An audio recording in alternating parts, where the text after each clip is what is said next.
Hi guys, my name's Alex Marcotte. Welcome to my channel, or welcome back to my channel. I make pet videos here on YouTube. I would take my uploading schedule, but I literally don't have one, and especially with school starting, they're not going to be coming out as fast, so just be patient with me. But I am going to be showing you today my first reptiles cage. So the first reptile that I got is a bearded dragon. This is not, in my opinion, a beginner reptile. However, I am extremely experienced with animals. I've had hedgehogs for years, which means I've dealt with heating and lighting. I've had fish. I've had multiple pets leading up to this. I also have relatives that have had bearded dragons. Therefore, I find myself fully able to take care of this. However, if you are completely new to exotic pets, I do not recommend bearded dragons. I recommend something maybe a tad bit less needy. As people say, bearded dragons are beginner pets, they're actually not, because then you have to deal with humidity, lighting, and stuff like that. There are tons of animals that do not have to deal with any of that, and that would be a lot better for a beginner. However, if you are getting a bearded dragon, I'm not trying to steer you away from one. They are just more work than people make them out to be. If you're giving them the correct care, they are going to be a little bit of work. Once you have everything set up, though, they are not terrible to the point where you need to be with them every living and breathing second.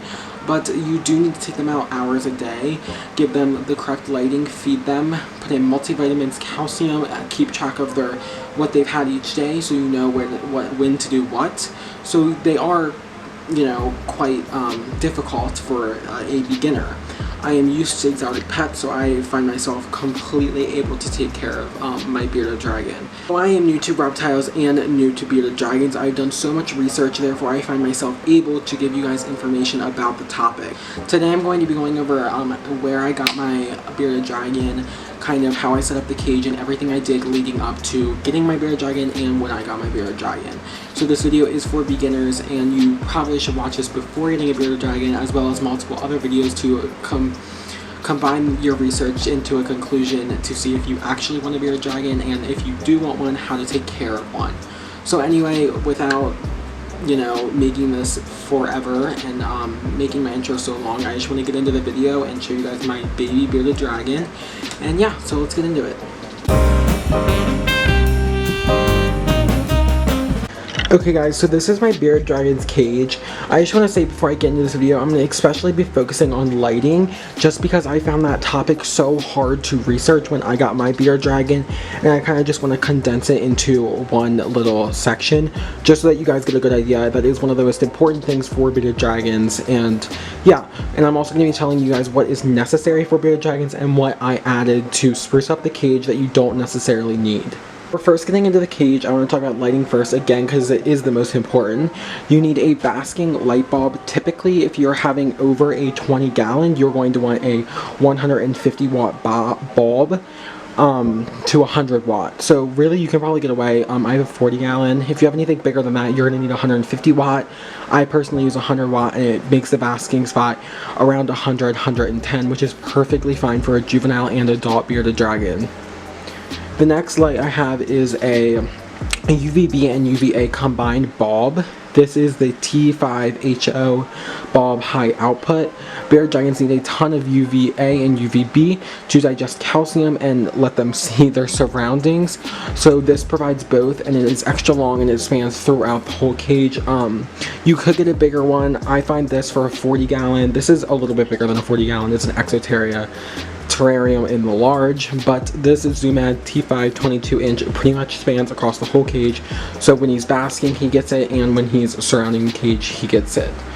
I'm calling him he, but I don't really know what Aries is yet, whether it's a male or a female. I think it's a he, so that's what I'm gonna say. But yeah, so that's the lighting, and I will show you guys the boxes of these two lights, just so that you guys get familiar with what you should look for. Just a little disclaimer, they do not sell these at Petco or PetSmart. Adequate bearded dragon lighting is not sold at Petco or PetSmart near me. It might be near you, but it's not near me. I just want to say there are things that look exactly like this, but it needs to be a T5 high output. So this is the bulb you guys are going to want to get. It is just, like I said, the T5HO high output 24 watt. And then you're just going to want to get the corresponding hood that goes with this. This is perfect for a lot of pets, including, I don't know if you guys can see, bearded dragon, Euphemastus, monitors and tegus. Monitors and tegus, I don't know about that. And other desert species and reptiles, I don't know if monitors and tegus could use this. I think they would need something more high powered and longer due to their cage being over 300 gallons when they're an adult. In fact, if you're going to get a tegu, you need, you know, like, a custom cage, so I don't know about that, but I do know that you're perfect for Euphemastus and bearded dragon. So now that we're getting into lighting, I do want to show you guys just back here behind this. I kind of have it hidden away. I have a zoom in timer. It's just the large one because you do have to plug. I have 1, 2, 3 things plugged into it. So I do have the large one because the small one doesn't cut it. It only has one outlet. So this just has the UVB and UVA, the spot heat lamp, basking spot heat lamp, and then it also has the dehumidifier, which I will talk about in a little bit. So when you're going at the top of the cage, that's what where all the lights are, and that's what's plugged in to that. And it is set to 7 a.m. to 7 p.m., which is how much daylight they need. You can set it to 6 a.m. to 6 p.m. I tend to go to bed later, so I just wanted to set it to 6 p.m. so I could turn off my bedroom lights later. So now I'm going to talk about the dehumidifier. This is a controversial topic just because some people say you need them and some people say you don't. If your room is humid, then you're going to need a dehumidifier or else it's going to cause upper respiratory system problems. You're also going to need a gauge. Mine's back there. It's a telling you the humidity and the temperature. The humidity needs to say under 40. Typically I keep mine around 35 to 30. This is really cheap. It was like $11 on Amazon. It works great just to dehumidify the air so that they don't get upper respiratory infections. So yeah, and along with that, if you have one, you do need a humidity thermostat or like a little thing that tells the humidity. I have one of those inside, and then I also have this, I think it's maybe by Pangea, a little thermostat, which is right there.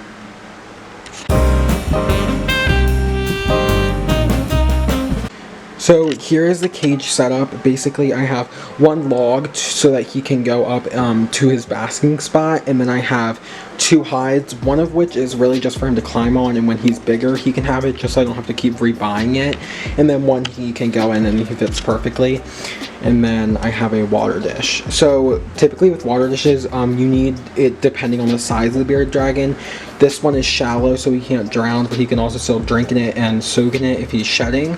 I find this really perfect, honestly, for babies, but obviously you're going to want to get something deeper and bigger for adult to juvenile bearded dragons, but this is a baby, so yeah. And then I just have one hide for nighttime so he can get away for the light if the lights in my room happen to still be on. Sometimes, honestly, he just sleeps like right here in the middle. But it really just depends on what your bearded dragon wants to do. And again, that's just for him to climb on. And honestly, these leaves, he likes to just sit back there and be covered by the leaves. But honestly, these are just for decoration. But I think he does like them and enjoy them, and it's something for him to look at.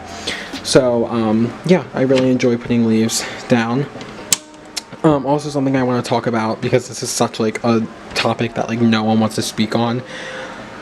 The ground, the substrate.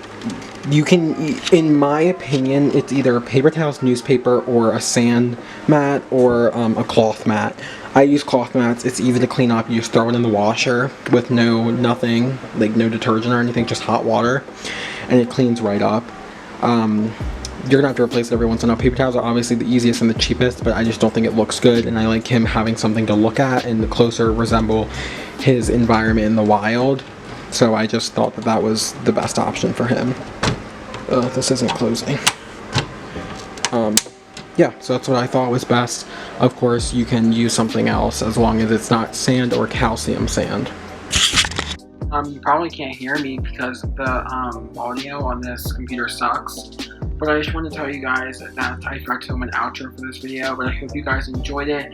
And of course, take everything I say with a grain of salt, meaning my information, I think, and is correct to a lot of people, but makes you do research from not just me, but you do research from a wide variety of people, and also as people that are experienced in bearded dragons, and that have had ones for 5+ years, because obviously if their bearded dragon is doing great, then their care is probably somewhat adequate. So yeah, I hope you enjoyed this video, and I will see you in my next one. Bye guys!